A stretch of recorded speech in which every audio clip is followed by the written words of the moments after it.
नमस्कार माऊली. चला ज्ञानेश्वरीच्या सहवासात अध्याय 3 मधील 81 ते 94 ओव्यांच्या सहवासामध्ये आपण जाऊया.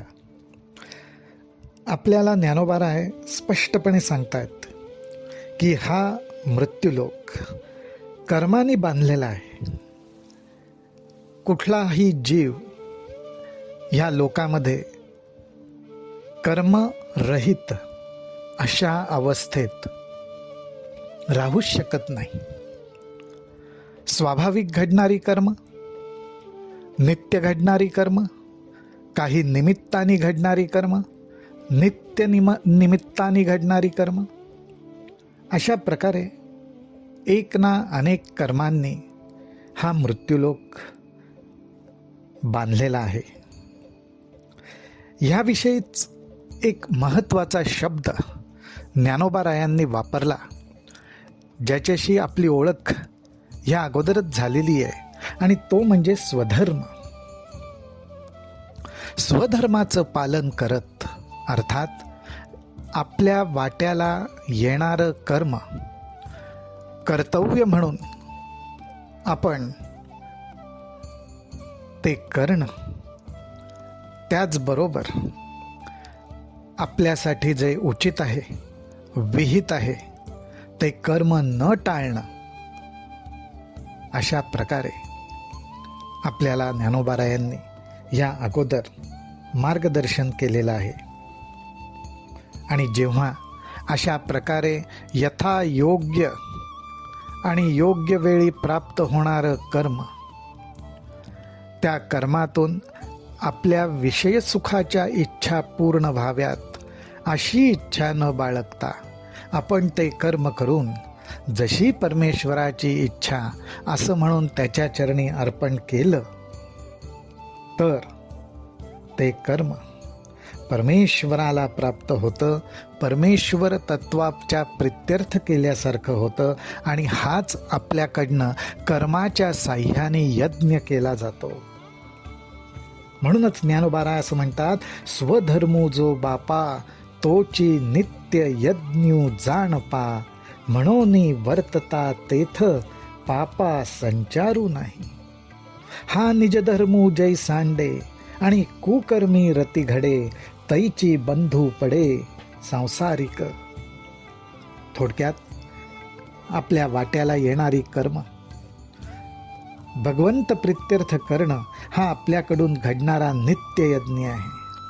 आणि अशा रीतीने विषय सुखाच्या इच्छांचा त्याग करत आपण जर कर्म करत राहिलो, तर त्या ठिकाणी पाप म्हणजे आपण चुकण्याची बिलकुल शक्यता नाही.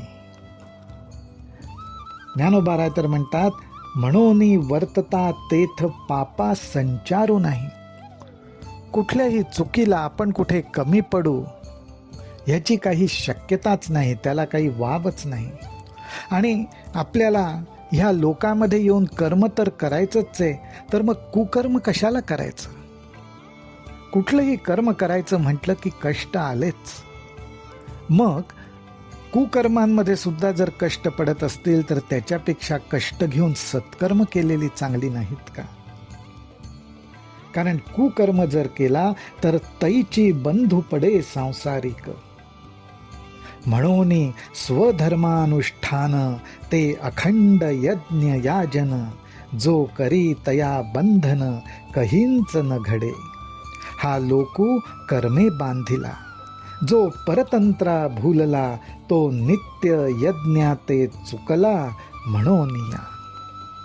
माऊली, आपण जर आपल्या कर्मांना ही भावना ठेवून सामोरं गेलो, तर आपल्याकडनं नित्य यज्ञ घडतोय. आपल्याला कुठल्याही प्रकारे वेगळ्या यज्ञ याग करण्याची आवश्यकता नाही. परंतु ह्या यज्ञरूप परमेश्वराला विसरून आपण विषय सुखाच्या मागे लागलो, आणि त्यामुळेच आपल्याकडनं हा नित्य यज्ञ चुकला. हे मत ज्ञानोबारायांनी व्यक्त केलेलं आहे. त्याविषयी ते एक संदर्भ देतात. ते म्हणतात, वेगवेगळ्या यज्ञाची संकल्पना जेव्हा सृष्टी निर्माण झाली त्यावेळी मांडली गेली. ब्रह्मदेवानी या सृष्टीला, या सृष्टीतल्या जीवांना एक सूचना केली, एक उपदेश केला आणि ते म्हणाले की तुम्ही स्वधर्मरूप यज्ञाने आपली प्रगती करून घ्या. कारण हा स्वधर्मरूप यज्ञच तुमच्यासाठी कामधेनू बनेल आणि तुमच्या सर्व इच्छा पूर्ण करेल. हे फार मोठं सूत्र सांगितलेलं आहे. आणि स्वधर्म यज्ञ म्हणतानाच ते सांगतात की यथा योग्य, ज्याच्यामध्ये आपलं हित आहे ते कर्म तुम्ही निर्धास्तपणे करा. ते कर्म करण्याचा उद्देश विषय सुखाची अपेक्षा ठेवू नका आणि प्राप्त होणारं कर्म परमेश्वराला अर्पण करत जा. ते कर्मच कामधेनू बनेल आणि तुमच्या सर्व इच्छा पूर्ण करेल. माऊली हो, अशा प्रकारे कर्म करण्यातच आपलं सुख, आपलं यश सगळं लपलेलं आहे. आता येची विषयी पार्था, तुझं सांगेन एकी मी कथा, जई सृष्ट्यादी संस्था ब्रह्मेने केली. तै नित्य याग सहिते, सृजिली भूते समस्ते, परी नेणतीची तिये यज्ञाते सूक्ष्म म्हणवनी. हे जे रहस्य ब्रह्मदेवाने सांगितलं त्याच्यामध्ये खूप गर्भित अर्थ आहे. तो सूक्ष्म आहे आणि तोच लोकांच्या लक्षात आला नाही. म्हणून कर्माचा उद्देश म्हणजे विषय सुख प्राप्त करणं एवढाच त्यांनी वरवर घेतला. आणि एक अजून महत्वाचा उल्लेख ज्ञानोबारा इथे करतात, ते म्हणजे जै सृष्ट्यादी संस्था ब्रह्मेने केली. परमेश्वर तत्वाची, ब्रह्मदेव ही जी शक्ती आहे त्या शक्तीने सृष्टी नावाची संस्था निर्माण केली. ती संस्था चालावी म्हणून इतर संस्था जशा सृष्टीमधल्या चालतात त्याचप्रमाणे सृष्टी रूपी संस्था चालावी म्हणून सुद्धा नियम केले. ते वेळी प्रजी विनविला ब्रह्मा, देवा काय आश्रयो एथ आम्हा, तव म्हणे तो कमळ जन्मा भूतान प्रती, तुम्हा वर्ण विशेष वशे, आम्ही हा स्वधर्मुची विहिला असे, याते उपासा मग आपैसे पुरती काम.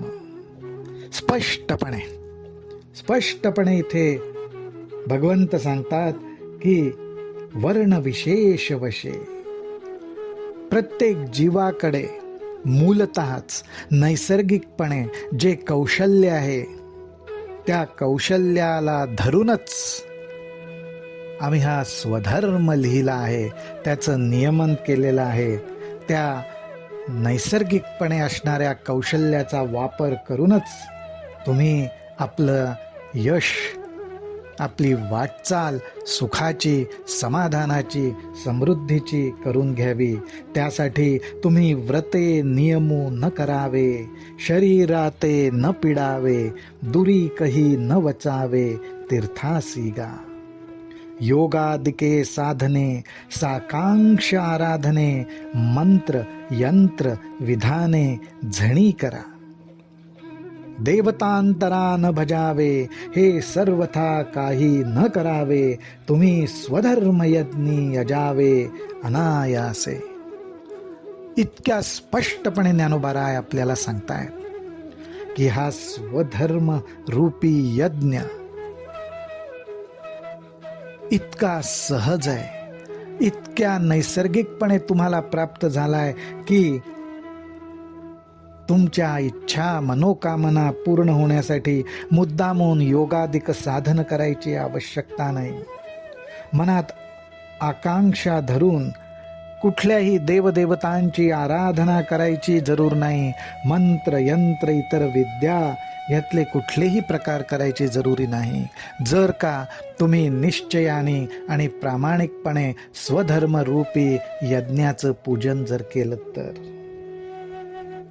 अहेतुके चित्ते अनुष्ठापाम ययाते, पतिव्रता पतिते जिया परी.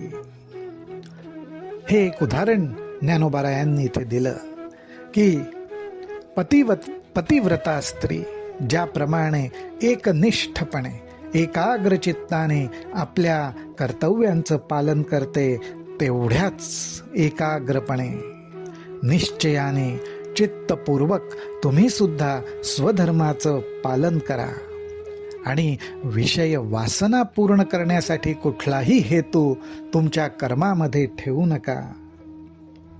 तैसा स्वधर्म रूप मखू हाची सेव्यू तुम्हा ऐकू, ऐसे सत्य लोकनायकू बोलता जाहला. सत्य लोकनायकू परमेश्वर शक्तीचं प्रगट रूप, सत्य लोकनायक ब्रह्मदेव असं सांगून गेलेलं आहे की तुम्ही स्वधर्म रूपी यज्ञानेच परमेश्वराची पूजा करा. देखा स्वधर्माते भजाल तरी कामधेनु हा होईल, मग प्रजा हो न संडील तुमते कदा.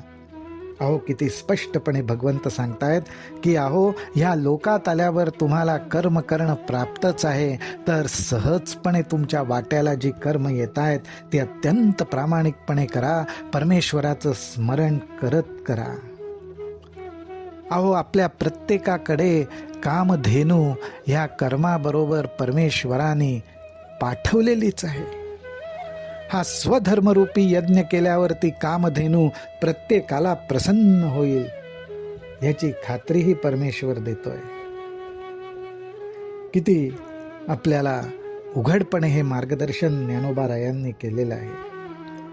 आणि आपल्याला आज जगामध्ये अनेकांकडून उपेक्षा सहन करावी लागेल, पण ज्ञानोबाराय म्हणतात हा स्वधर्म कधीही तुमची उपेक्षा करणार नाही, तुम्हाला कधीही नाराज करणार नाही.